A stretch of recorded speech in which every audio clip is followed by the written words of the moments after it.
Activists in nations across the globe have staged almost daily protests since the Israel air campaign began a week ago. Large demonstrations have taken place in cities in Latin America, the United States, the Middle East, Asia, Africa and Europe. Meng Lingqi has more. Bogota became the latest capital where members of the Palestinian diaspora and their supporters rallied to denounce the Israeli bombardment of Gaza.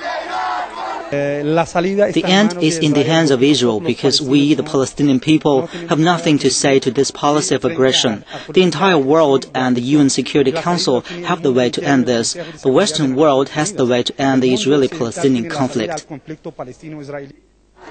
Demonstrators carried Palestinian flags and chanted anti-Israeli slogans. Some of them set fire to Israeli and U.S. flags.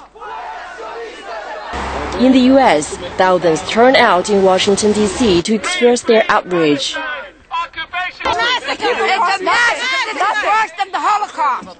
This is what they're doing. It's worse than the Holocaust. The crowds gathered in front of the Israeli embassy and then marched on to the Egyptian embassy to criticize Egypt's handling of the attacks. And Muslims across the world took to the streets after Friday prayers to show their solidarity for the people of Gaza. In Tehran, some 6,000 people, including high-ranking officials, staged a rally on Friday afternoon. In Jordan, police had to use tear gas to stop protesters approaching the Israeli embassy, and thousands of demonstrators turned up at Amman Stadium, calling for the abolition of the Jordan-Israeli peace treaty signed in 1994.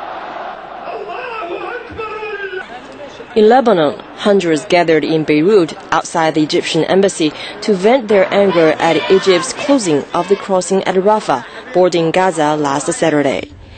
In Turkey's biggest city, Istanbul, thousands of protesters gathered outside a mosque, voicing support for their fellow Muslims in Gaza. And in Indonesia, more than 10,000 people took to the streets to condemn the airstrikes and appeal to the UN to issue a resolution to stop the attacks. Meng Lingqi, CCTV. You're watching the news on CCTV International. Still to come on this program.